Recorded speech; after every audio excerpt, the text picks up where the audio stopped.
sus manos y sus pies y reflejar su imagen.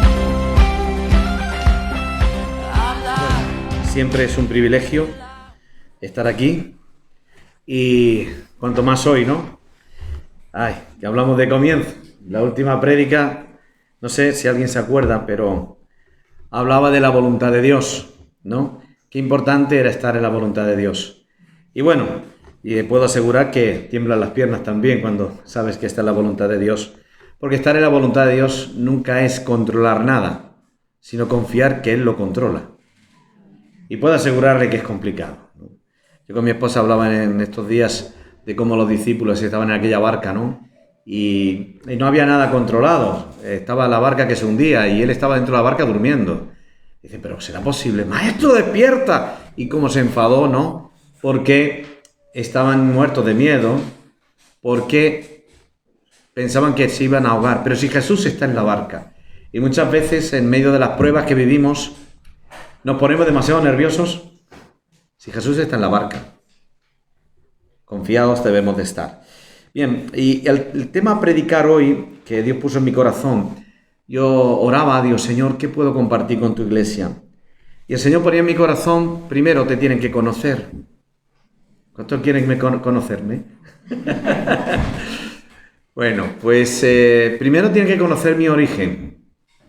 Aparte de ser murciano de nacimiento, no marciano, como dicen los andaluces, que nos critican mucho a los murcianos, los sufrimos en silencio. Pero sí que es verdad que nací allí en Murcia, pero nací espiritualmente hace casi 30 años. Y sobre eso Dios quiso que hablase un poco también a la iglesia hoy para que conozcan mis orígenes en mi fe. Porque obvio que si quiero compartir mis testimonios no voy a leer la palabra y eso tampoco quiero. Pero sí que una parte simplificada y a lo largo del tiempo iré yendo a más detalles y matices de mi testimonio.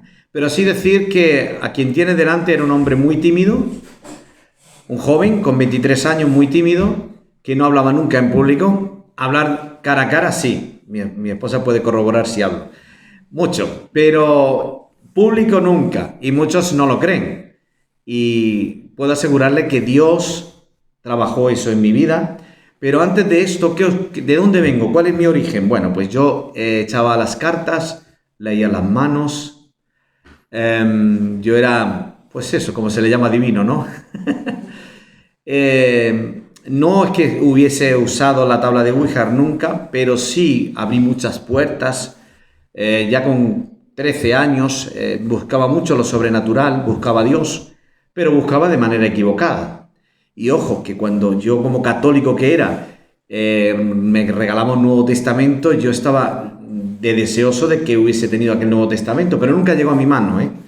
Mi padre nunca me llevó a por él, que lo daban gratis encima, ¿eh? Pero no. Y me acuerdo que fue como oportunidades que Dios puso para que lo hubiese conocido, pero habían trabas. Y esa fuerza que tenía por buscar a Dios, la canalicé en el lugar equivocado. Y le puedo decir porque fue muy duro, porque aconsejaba a mucha gente que fuesen a los curanderos. No sé si conocen el curanderismo también y por aquí. Ah, también, ¿no? Hay de todo eso, de todos lados, ¿no? Pues, y me acuerdo que aconsejé a gente que hoy están muertos gracias a que yo los llevé a los curanderos. Sí, son cosas muy fuertes, pero yo he vivido experiencias muy, muy fuertes dentro de ese mundo, como tener una persona poseída por Satanás en mi propio coche y girar la cabeza. Ustedes, si alguien alguna vez ha visto algo de Repelón por ahí o en el pasado vio, cosa que no aconsejo, películas de terror, pero giraba la cabeza de una manera que no es normal para el ser humano y con la mirada más fría, más oscura, más terrible que puedes ver.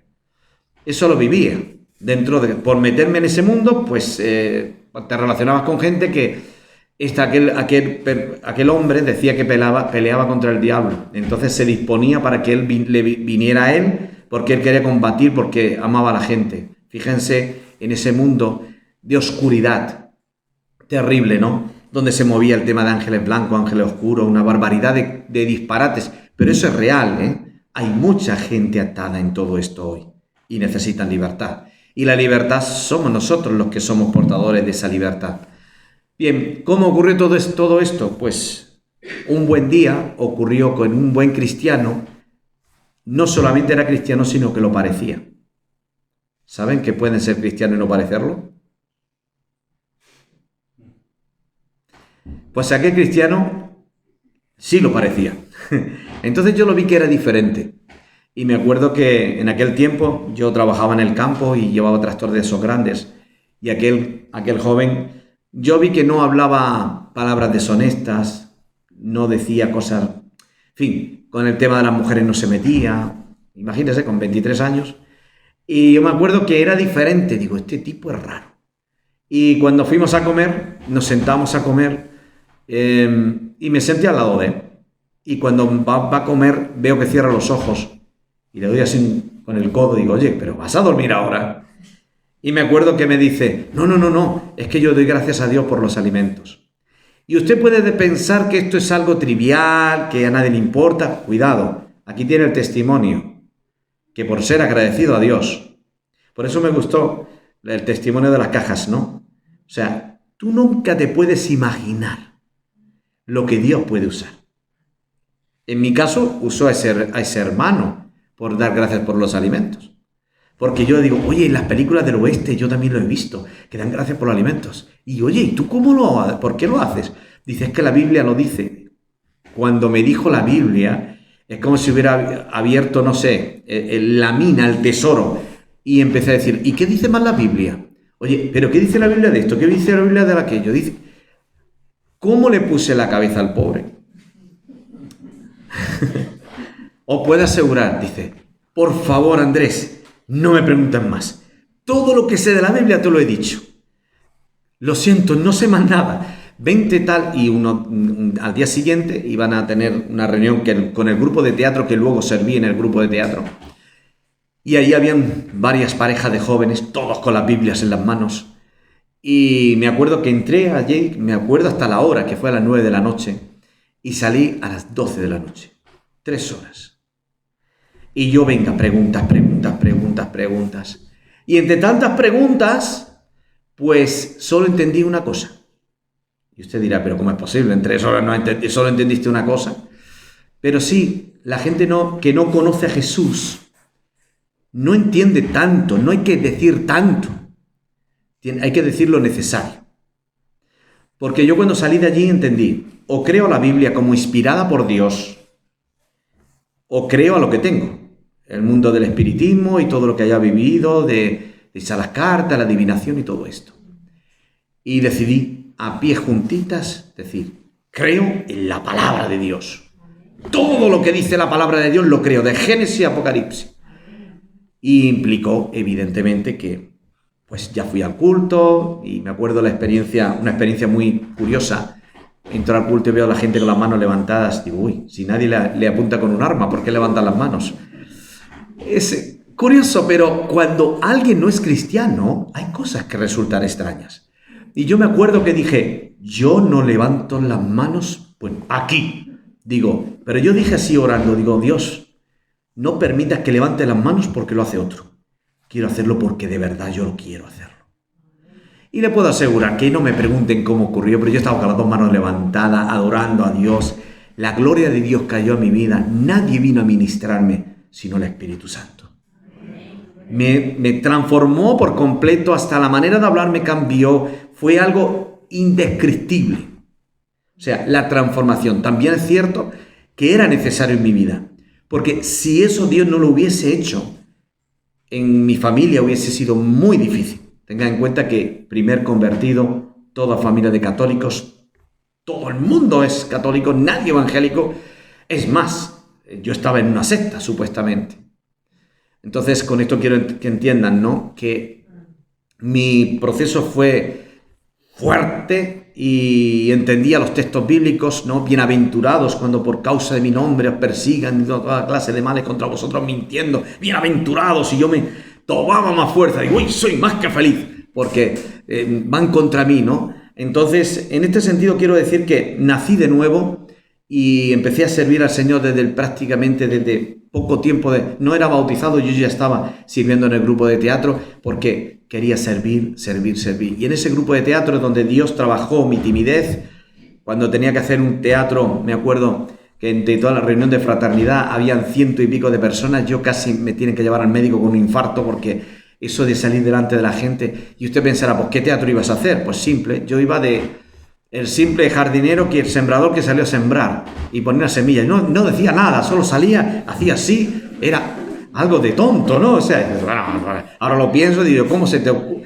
Pero para mí de estar en público, aquí, y cuento ese testimonio porque de pronto algunos de ustedes que están aquí también sois muy ultra tímidos. Pero quiero que sepáis que Dios nos procesa cuando nos dejamos moldear por Él.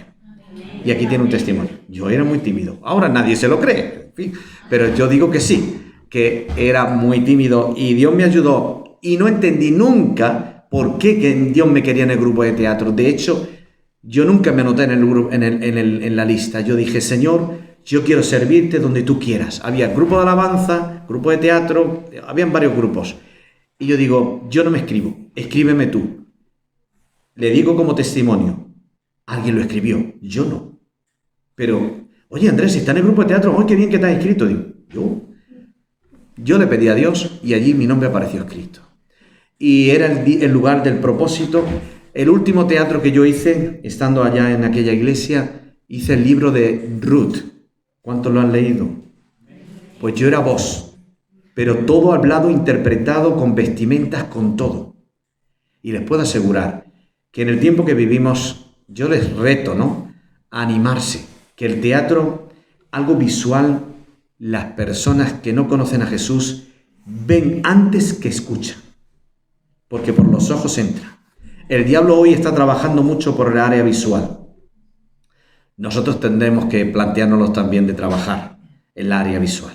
¿Vale? Hace poco me han contado el alcalde de una ciudad ahí de Pilar de la Horadada, hicieron un teatro en mímico y quedó impactado el alcalde, porque era el aniversario de la iglesia.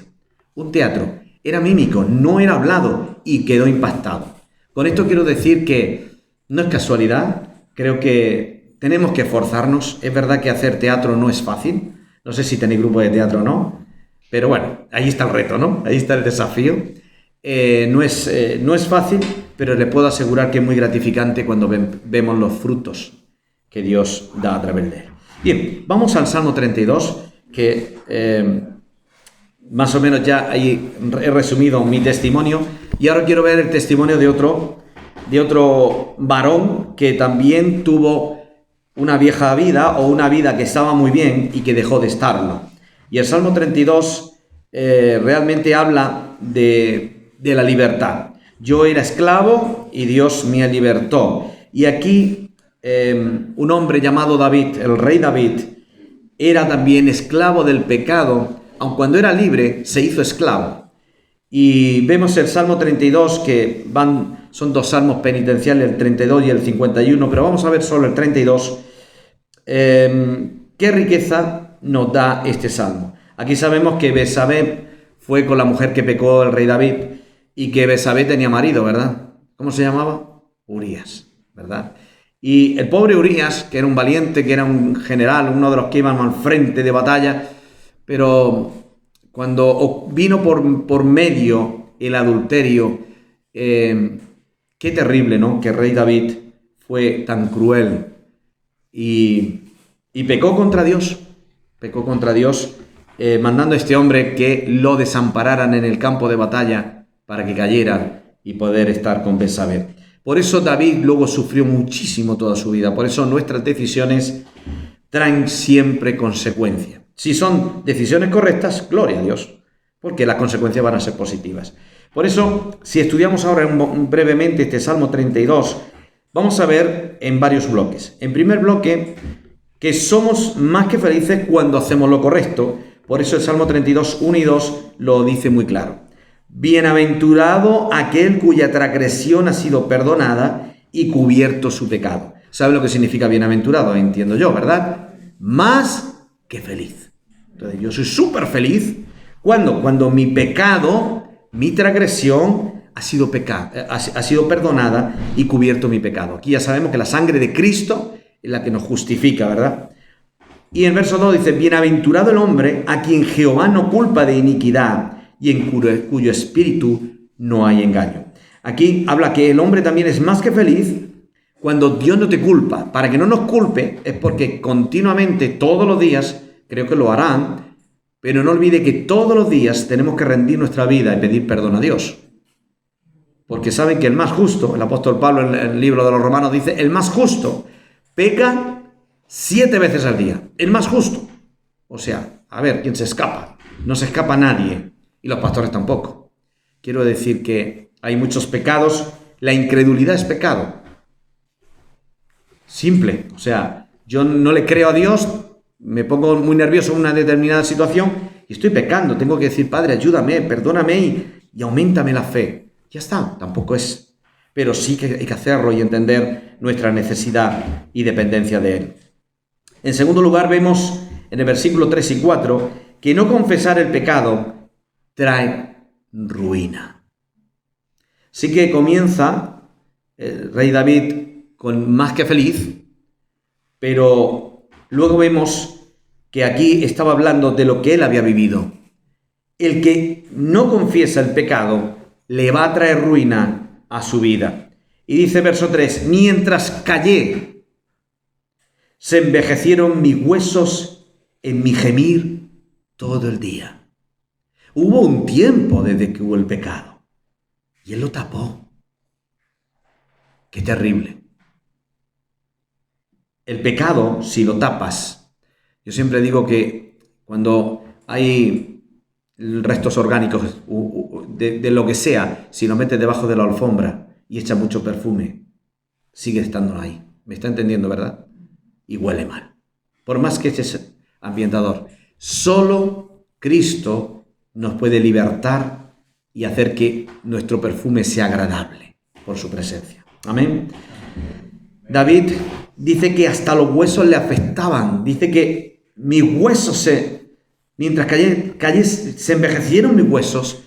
El dolor que tenía. ¿Cuánto han tenido dolor de huesos? Yo lo viví, tuve fractura de húmero, de cúbito, luxación de radio, yo tenía unas cuantas fracturas por ahí. Pero le puedo asegurar que el dolor de huesos, cuando tuve la fractura del húmero, es un dolor, es el segundo hueso que más duele del cuerpo. Y es un dolor profundo que aunque tengas calmantes, toda la noche duermes y vas a estar gimiendo del dolor. ¡Ay! Porque algo tiene que hacer, porque es que no se va del todo, ¿no? Que solamente la morfina combate el dolor del hueso. Con esto quiero decir que cuando David habla del dolor de los huesos, ¿qué sufrió? Por callar. Porque toda la gente, ¡hola, rey David! Todos lo miraban como todo perfecto. Pero él sabía que había hecho algo cruel y malvado. Dice, porque de día y de noche se agravó sobre mí tu mano.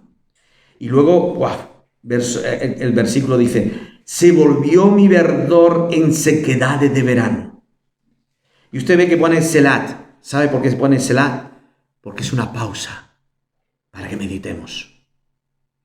Porque francamente, verdaderamente, se agravó, ¿verdad? Dice que el día, porque de día y de noche se agravó sobre mí tu mano, se volvió mi verdor en sequedades de verano. Él era verde y quedó seco. ¿Qué hace el pecado? Te seca. Yo entiendo, ¿no?, que todo lo que estamos aquí, pero los que lo puedan ver después, si tu vida está en pecado, el camino es corto. Tírate de rodillas, clama a Dios. Y aquellas personas que se hayan apartado, si conoces a alguien, apartarse es fácil y rápido. De hecho, te apartas, es como un caída libre. No sé cuántos han tenido un tobogán de estos de los juegos de estos de agua. Eso es rápido, bajar, Pero ¿y subir las escaleras para llegar hasta allí? Algunos se desaniman. Yo, quitan tanta escalera hasta llegar para tirarme en 2 segundos. Así es la vida del cristiano, Bajar es rápido, porque el diablo te ayuda. Te bueno hasta un ala delta, venga, para que bajes más rápido, venga, más rápido. Pero subir es costoso, tedioso, doloroso. Con esto quiero decir que para David, él estaba viendo lo duro y lo cruel que era, porque para volver a Dios cuando estás apartado, tienes que poner mucho de tu parte, muchas ganas, y no esperar de la noche a la mañana que ya está. Porque lo que es rápido de la noche a la mañana, ¿sabes lo que es? Cuando tú aceptas a Cristo por primera vez. Porque es gracia de Dios. Tú te has rendido a Cristo, como a mí me pasó, Dios me derramó, se me llenó, y yo estaba gozoso, saltaba a una patita corriendo de alegría, el gozo del Señor mi fortaleza es, aleluya, gloria a Dios, me tocaba a la gente, sentía la presencia de Dios, era algo impresionante, ¿no? De hecho, he caminado por la calle y lloraba de ver a la gente que no conocía a Cristo. Llegaban amigos míos como un primo mío, digo, vente, vamos a una fiesta. Y mi primo iba contento, me llevo a una fiesta. Oye, pero hay chicas allí. Digo, claro, así de chicas. No te preocupes, vente para acá a la fiesta. Y mi primo iba que casi que no, ¿de verdad? ¿Pero seguro? Pero sí, de todos los tipos, no te preocupes. Eso es típico de jóvenes, ¿no? Con 20 y pico de años. Y me acuerdo que llega y cuando llegamos a la iglesia de golpe, ¡pum!, entramos. Parecía un robot. Se sentó en la silla, yo lo senté bien adelante, por supuesto, que no se quedara muy atrás, no vaya a ser que se arrepintiera. Y cuando se sentó, y yo me acuerdo que estaba así, que ni se movía, digo, ¿le habrá dado algo? ¿Le habrá dado un infarto? Y yo me acuerdo que pasó todo el culto, yo de contento, bien, lo he traído a mi primo a la iglesia. Y cuando salimos, le digo a mi primo, ¿qué? ¿Te ha encantado la fiesta? Buenísimo, ¿verdad? Y me dice, ¿tú vas a seguir viniendo aquí? Hombre, por favor, si Dios ha transformado mi vida, qué feliz. Dice, pues aquí se separan nuestras vidas para siempre. Fue real, ¿eh? Nunca más volví a tener relación con él, jamás. Él tomó una decisión, fue confrontado, él decidió no a Cristo. Yo dije sí a Cristo. Pero es lo curioso, ¿no? Para mí era una fiesta, y cuando uno se convierte es fácil todo, porque te has entregado a Cristo. Pero la gente que viene a una restauración es un proceso lento. Y sabemos que realmente el rey David necesitó un profeta, el profeta Natán. Y yo digo que qué profeta, gloria a Dios por su siervo. Y hoy también necesitamos, que el pastor mencionaba sobre el ministerio profético, necesitamos también profetas. Y que estén dispuestos como Natán. Porque piensen que Natán se estaba dirigiendo a la máxima autoridad de Israel. Y a ver cómo el profeta Natán dice, ¿cómo le digo yo al rey que es un adúltero y un asesino? Porque esa era la realidad. ¿Cómo se lo digo? Y por eso Dios le dio esas palabras al profeta Natán. ¿De qué manera? Le puso un ejemplo de aquel que tenía una sola oveja y va y la mata. ¿Y usted qué haría, David? Le puso un ejemplo. Y él dice, uy, esa persona es cruel, malvada, claro. Se dictó sentencia, y entonces cuando dictó sentencia, Natán le dijo, ese hombre eres tú. Y ahí donde vino la convicción de pecado a la vida del rey David, y donde él va ahora a lo que vemos, que el pecado, la confesar el pecado trae libertad, en el versículo 5, y dice, mi pecado te declaré, y no encubrí mi iniquidad. Y dije, confesaré mis transgresiones a Jehová, y tú perdonaste la maldad de mi pecado. Y una vez más vemos esa expresión Selah. Qué importante entender que aquí hay varios verbos, y a lo largo del tiempo veréis que yo hago mucho uso de esto para que siempre usted disfrute de la lectura bíblica. Uno de los verbos que vemos en este versículo 5, declarar. Yo tengo que declarar. No, si Dios lo sabe todo. No, claro que lo sabe.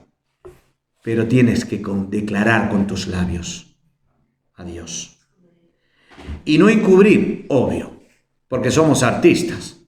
Para tapar, no, tal vez, bueno, no tanto, bueno, depende. Bueno, según la circunstancia, somos expertos los seres humanos, ¿o no? Pero no hay que encubrir.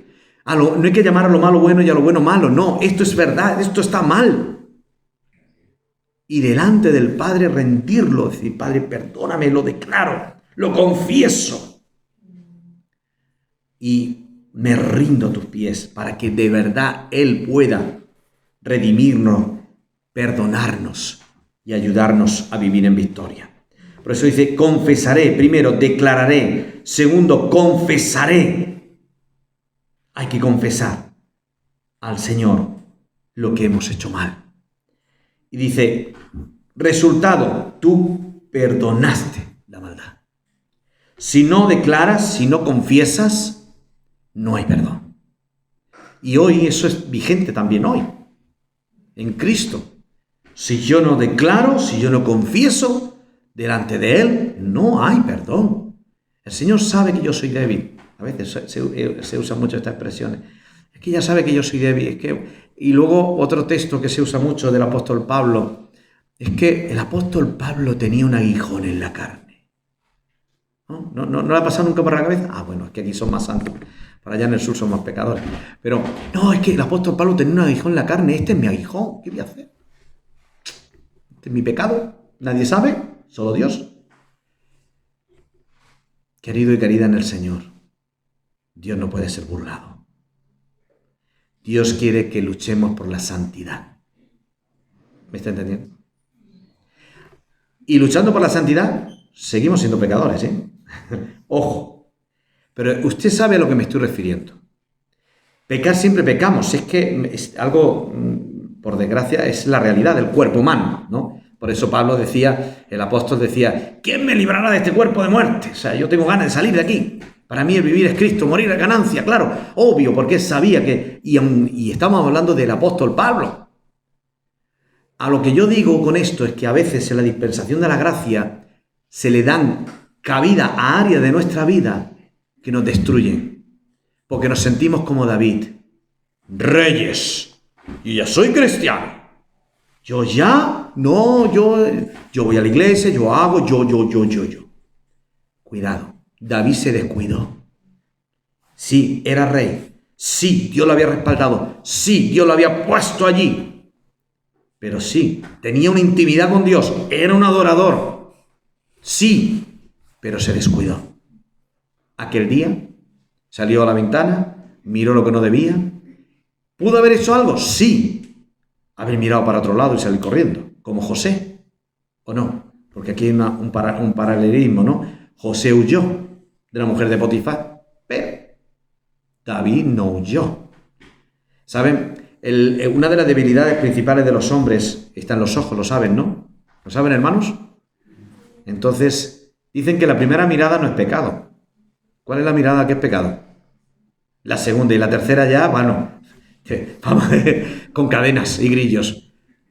Entonces, uno ve cosas, pero uno tiene que llevar mucho cuidado. David volvió a mirar, se recreó en la mirada y el diablo lo ató. Y ahí es donde vino el gran, terribles consecuencias, que no solamente le afectó a David, ojo, que cuando miras toda la historia de David, le afectó a los hijos. ¡Qué barbaridad de cosas sucedieron por haber mirado lo que no debía! ¿Podemos culpar a Betsabé? Bueno, también. Estaba en el lugar que no debía de estar, en el tiempo que no tenía que estar. En fin, no se podía haber duchado por la noche, tenía que ser por la mañana. En fin, pero eso son conjeturas nuestras que por más que también Betsabé sufrió también lo suyo por haber hecho lo que no debía. Al final las consecuencias del pecado siempre son muerte y sufrimiento. Bien, vemos que confesar, declarar, confesar y hay un resultado, Él nos va a perdonar. Dice verso 6, por esto orará a ti todo santo en el tiempo en que pueda ser hallado. Ciertamente la inundación de muchas aguas no llegarán estas a Él. Ya aquí vemos que cuando oramos, cuando buscamos a Dios, pero en el tiempo que pueda ser hallado. David fue su tiempo, Natán le declaró su pecado, él dobló rodillas, sabemos lo que dice la Escritura, que con ceniza y cilicio él se revistió, tenga en cuenta que era un rey con vestiduras intachables, y se puso de lo peor del dolor, del pecado que había tenido. Y este es uno de los ejemplos para mí también de la vida del rey David, de lo que significa la palabra arrepentimiento. Saben que hay dos palabras que son parecidas, pero no tienen nada que ver. Está remordimiento y arrepentimiento. Yo muchas veces lo usaré y me escucharéis. arrepentimiento y remordimiento. ¿Sabe la diferencia entre el arrepentimiento y el remordimiento? David se arrepintió.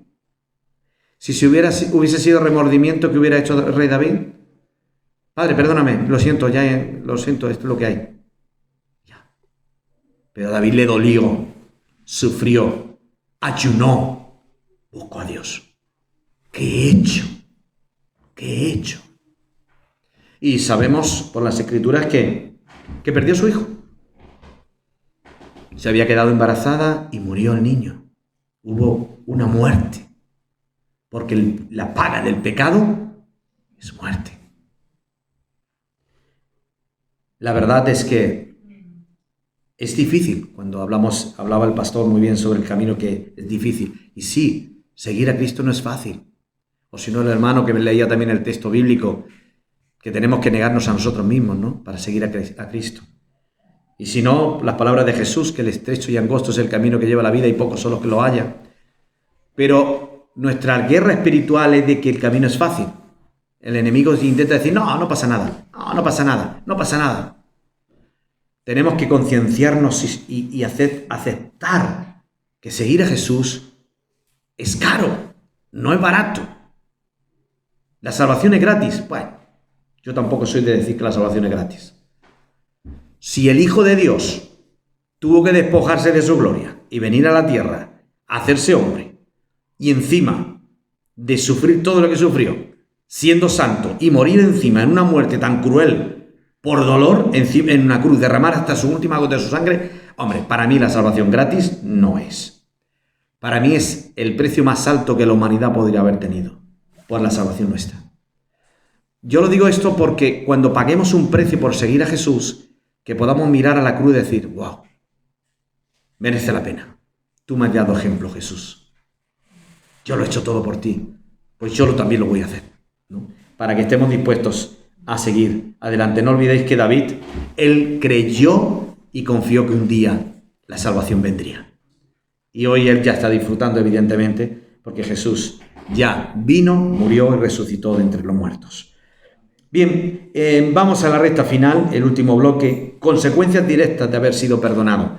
Y aquí son las promesas que personalmente os digo que este salmo, a mí Dios me habló al poco de convertirme, y lo llevo con mi vida estos 30 años, y me lo llevaré a la eternidad, porque es un salmo que cuando leemos versículo 8, son consecuencias directas. Cuando tú eres perdonado, cuando tú te arrepientes, Él te promete cosas. Nuestro buen Padre, no nos lo merecemos, pero lo hace. Porque Él es bueno. Dice, te haré entender y te enseñaré el camino que debes de andar. Sobre ti fijaré mis ojos. Wow. Fíjense que aquí vamos otra vez al verbo. ¿Qué dice que va a hacer? Te va a hacer que entiendas. ¿Cómo? Como los que somos padres, ¿no? Cuando un niño no aprende, ¿qué hacemos? Hay que hacerle entender. ¿Cómo? No sé, buscaré la manera. Primero así, luego así, luego así, luego así, de otra manera. Pero nuestra misión paterna o materna es hacerle entender. Que tocar el enchufe no como hice yo cuando era niño, ¿sabes?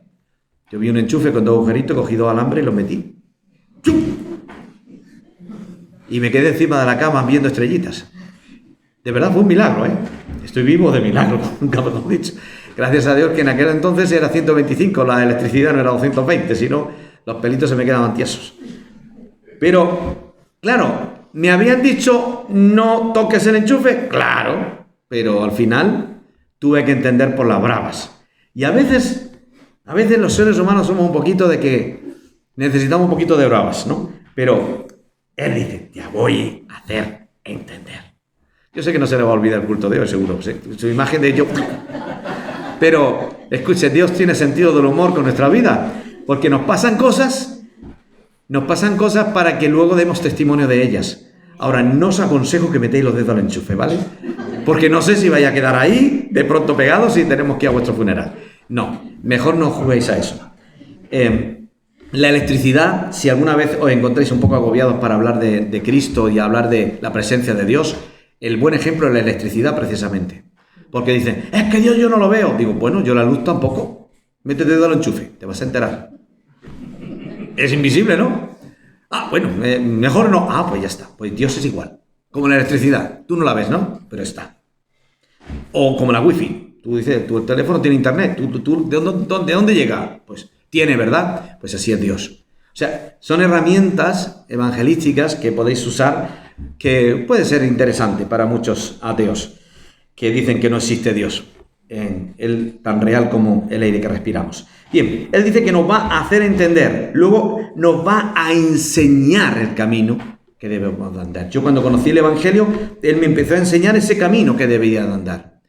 Cuando hablamos de un camino, todos sabemos lo que dice Juan 14:6, Jesús es el camino, la verdad y la vida, ¿no? Pues cuando hablamos de un camino siempre es para ir a un lugar. Él nos quiere enseñar hacia dónde nos dirigimos. Él es el que nos enfoca, el que nos canaliza, el que nos proyecta. De ahí la importancia de entender que yo necesito que Él me dirija para ir en el camino correcto y en la dirección correcta. Amén. Dice, y esta parte tan bonita que dice, sobre ti fijaré mis ojos. Ojo, los ojos de Dios te están viendo. En todo lugar. Y cuando digo en todo, es en todo. Por eso cuando seas tentado a hacer lo malo, piensa, ¡ay! Que los ojos de Él están puestos sobre mí. Él nos está viendo siempre. Las 24/7, las 365 días del año. No nos escapamos a los ojos de Dios. Por eso, Señor, ayúdame. Amén. Yo me acuerdo que hubo este versículo 9, Dios me lo dio a mí, y también, no sé si a alguien le servirá, de pronto, bueno, el pastor Miquel ya se da cuenta por qué Dios me lo dio a mí, entiendo yo ahora cuando lo explique, pero el Señor me dijo, no seas como el caballo o como el mulo, sin entendimiento, que han de ser sujetados con cabestro y con freno, porque si no, no se acercarán a ti. Y yo me tiré, probablemente tardé años en entender este versículo. Dijo el Señor, ¿pero por qué? ¿Yo caballo, mulo? Pues qué desagradable, no soy persona. ¿Por qué me comparas con un caballo o con un mulo?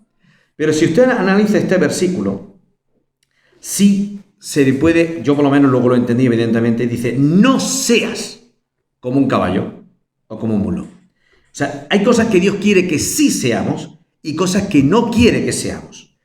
Y aquí es, no seas como un caballo en el mulo, como el caballo o el mulo. ¿Por qué? Porque dice que no tiene entendimiento. ¿Y cómo tú sujetas a un caballo que no entiende? Pues lo dice, con cabestro y con freno. Se le pone en la boca y cuando le tiran las riendas, ¿usted se ha puesto algo así en la boca que les tiren para atrás? Le duele, ¿no? El caballo obedece por el dolor. ¿Me está entendiendo? Y cuando te ponen las espuelas, si le atizas en la barriguita, ¿le han hecho usted así daños en los costados? Es una parte sensible del cuerpo. O sea, que el caballo es dolor, dolor. Entonces dice, no seas como el caballo o el mulo, sin entendimiento, que no entiendes y que continuamente te tengo que estar dando palos. Para que entiendas, hombre. ¿Necesitamos palos? ¿Hola? ¿Necesitamos palos? Señor, ayúdanos, ¿no? Yo no quiero ni cabestro, ni quiero espuelas que me estén dando. Porque al final, yo lo que quiero es obedecer, Padre. Y al final, pues lo que el Padre quiere es, digamos, Padre, aquí estoy. Me encantó las canciones que se estuvieron ministrando. Oh, qué bonita la adoración esa. No sé, se me escapan la canción, algunas muy buenas, de rendirte, de humildad, de servidumbre. Porque cuando tú estás en esa línea, pues solo te tienes que preocupar, obviamente, de nuestro adversario que viene con sus mentiras, pero con la relación con Dios no te tienes que preocupar, porque Él te va a ministrar, nos ministra. Cuando estamos en humildad, Él trabaja en nuestra vida. El problema es cuando empezamos con el yo-yo. Han conocido el yo-yo, ¿no? El yo-yo, pero es que en realidad existe en nuestro propio lenguaje, dice yo, tú, él, nosotros, pero yo primero. Pero cuando somos cristianos, la conjugación tiene que cambiar. Primero es él, eres tú, y el último es yo. ¿Me había entendido? Cuando somos cristianos tiene que cambiar la conjugación, porque para mí primero es Él y luego son vosotros. ¿Entiendo? O sea, pensar en los demás y no en uno mismo, tan egocéntrico. Pero bien, seguimos más adelante, dice que porque si no, no se acercarán a ti. ¿Y qué quiere decir esto? Que las personas, Dios nos prepara, nos comisiona, nos capacita para que las personas te busquen a ti, por lo que tú tienes. No por nuestra belleza, porque eso no se puede arreglar, es lo que viene de fábrica, pero lo que hay dentro de nosotros. Porque, como mencionaba Ione, perdón, que estoy trabajando en mi mente ese nombre único. Ione, lo que mencionaba de las cajitas, algo sencillo, pero al final eso lleva a otras cosas. Qué importante que seamos intencionales en todo lo que hagamos, porque aquí todo el mundo, la mayoría, trabaja, ¿verdad? Y si alguien es pensionista, pues no sé, pues cuando vayas a jugar a los bolos, pues habla de Cristo. Pero al final, en todas las áreas donde estemos, tenemos que ser intencionales para presentar a Jesús. Porque, en definitiva, es nuestra identidad. ¿Y saben quién más gana cuando presentamos a Jesús? Cuando hablamos de Jesús en nuestro entorno, ¿saben quién más gana? ¿La persona o usted? Ya soy bastante listos, ¿eh? Ya no queréis fallar ninguno, ¿eh? Evidentemente, quien recibe el testimonio gana, pero tú también.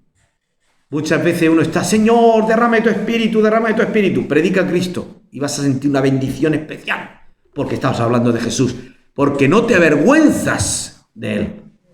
De hecho, la palabra dice que el que se avergüence de mí delante de los hombres, yo me avergonzaré delante de mi Padre, de Él también. ¿Cuántos quieren que Dios se avergüence de nosotros, no? No, yo no quiero que Jesús se avergüence de mí. Yo quiero proclamar a Jesús. ¿Con sabiduría? Sí. ¿Con entendimiento? Sí. Porque el caballo y el mulo, ya saben, no tiene entendimiento. Pero nosotros tenemos entendimiento. Entonces, como Él nos va a enseñar y nos va a dar a entender lo que debemos de hacer, lo vamos a hacer con sabiduría. Y si se acuerdan por ahí, no se olviden, 3 horas para entender solo una cosa. No hay que decir muchas cosas a alguien no creyente. Hay que decir poco, pero condensado. Y que venga del Espíritu, o sea, algo cortito. Yo conozco muchos testimonios de gente que se han convertido. Es que hubo tal persona y me dijo, Jesús te ama. Bueno, tanto más. Y ya solo le dijo eso. Y aquello empezó a trabajar. ¿Por qué? Porque esa persona se sentía desamparada. Y alguien le dijo, Jesús te ama. Y lo enamoró de Jesús. Y buscó la Biblia, buscó la palabra y se convirtió. Quiero decir que no sabemos la llave de cada persona cuál es, pero el Espíritu sí la tiene. Y si nos dejamos envolver por Él, no olvides, no vamos a predicar por egoísmo para que Dios nos bendiga, sino por amor, pero sí que no quedamos sin recompensa. La bendición de Dios, el gozo de Dios, de sentirte útil, es maravilloso. Y luego, ya una consecuencia ya directa, pero ya final, 10 y 11 dice, muchos dolores habrá para el impío, mas el que espera en Jehová le rodea la misericordia. Y usted pensará, este versículo no tiene nada. Pues sí tiene, a mí me ha servido. El que quiera que lo puede coger también como lo cogí para mi vida. Cuando una persona es impía, tiene muchos dolores. Pero cuando yo espero en el Señor, yo espero en Él, por misericordia me libra de ellos. ¿Me está entendiendo? Me libra de ellos. Entonces, a mí me ha ayudado mucho. Hay veces que han sido necesarios determinados procesos de mi vida, pero en muchas me ha librado el Señor. Dice, alegraos en el Señor y gozaos justos y cantad con júbilo todos vosotros los rectos de corazón. Al final, Dios quiere que seamos rectos de corazón para amarle, para desearle, para anhelar que Él sea el centro de nuestra vida, para que en todo momento el protagonista siempre sea Cristo en nuestra vida. Que no seamos nosotros, porque no olviden, nosotros siempre somos la luna. Él es el sol. No sé si saben un poquito de astros, ¿verdad? La luna no tiene luz, pero la luna da luz que refleja del sol. Lo digo para ayudarle en la humildad. Yo soy luna, no tengo nada. Soy inerte, no hay vida, pero la vida está ahí. Cristo es la vida. Él es el poder, Él es la autoridad, Él es el que me brilla para que yo brille a otros.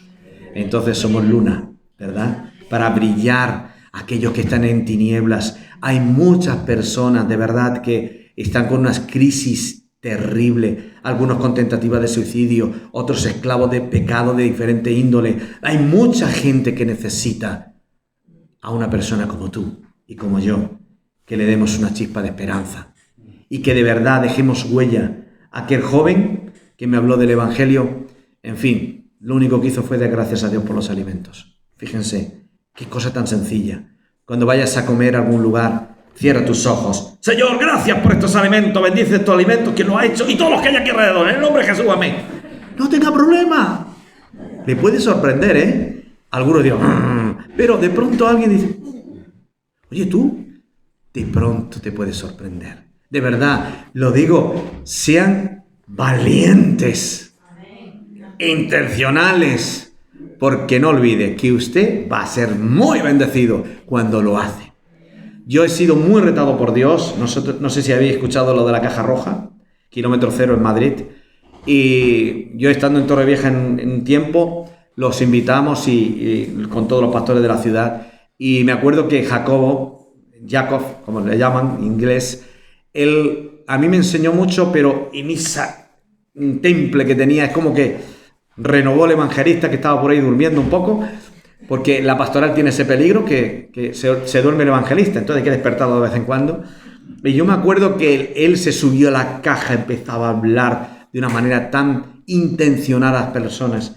Y terminamos al final haciendo, nosotros no teníamos la caja roja, pero teníamos el banco marrón.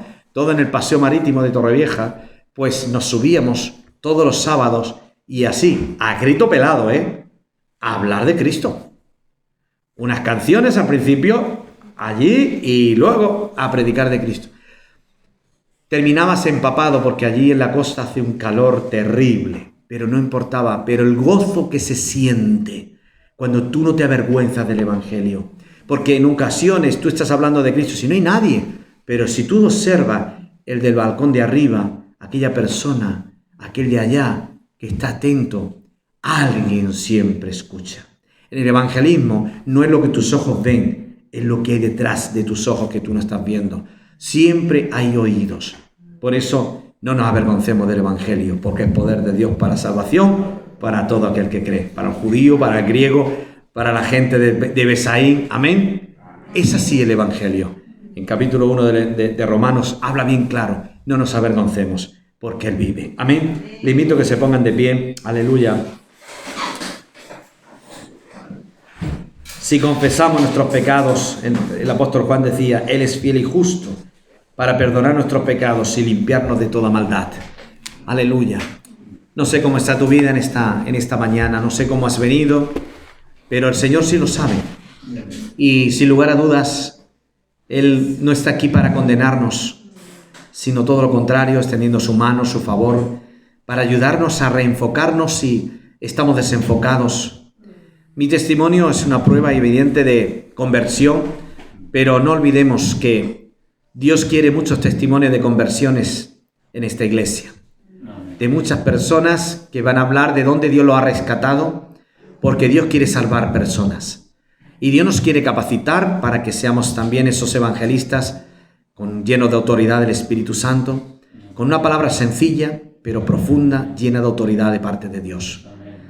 No se trata de tener muchas palabras, se trata de tenerlas justas y necesarias. Padre, bendice cada uno de los presentes, Señor. Ayúdanos, Señor, a ser una iglesia que usamos bien la palabra de verdad. No queremos, Señor, usar palabras llenas de sabiduría humana, terrenal. Queremos ser de los que hablamos poco, pero que cuando hablamos, las cosas suceden. Padre, danos esa sabiduría, ese entendimiento.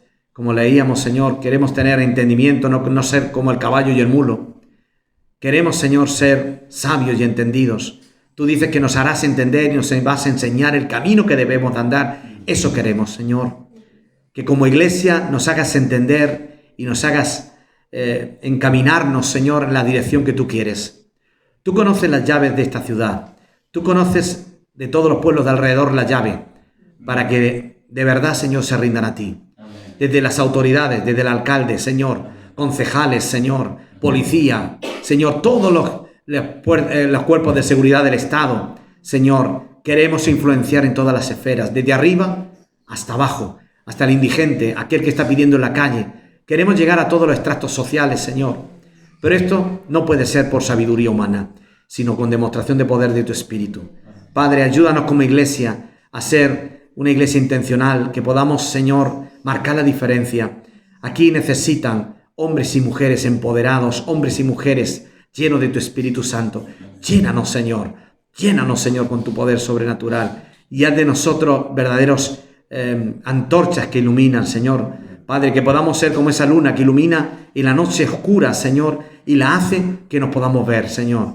Queremos iluminar, Señor, queremos iluminar a los corazones de tantos que hay perdidos, porque nadie le ha hablado, o le hablaron en alguna ocasión y endurecieron sus corazones. Que haya una nueva oportunidad, que tú nos puedas llevar a ellos, Señor, y darle una vez más un mensaje de vida y esperanza. Padre, yo he podido observar en el día de ayer cómo otras religiones, como los testigos de Jehová, se ponen y están ahí pagando un precio. Ayúdanos como iglesia, no a ser como ellos, por supuesto que no, pero sí que seamos lo que tú quieres que seamos y de la manera que tú quieres que lo hagamos. No queremos hacerlo la copia de nadie, queremos ser genuinos. Y tú tienes una estrategia para Besain, Señor. Queremos saberla. Guíanos, Señor, a todos, Señor, como iglesia, que seamos como un solo hombre, unidos por un mismo espíritu. En el precioso nombre de Cristo, que tu paz, que sobrepasa todo entendimiento, guarde nuestros corazones en Cristo Jesús. Gracias por tu fidelidad. En el nombre de Jesús. Amén y amén. Dios le bendiga. Tu poder en nuestra gente.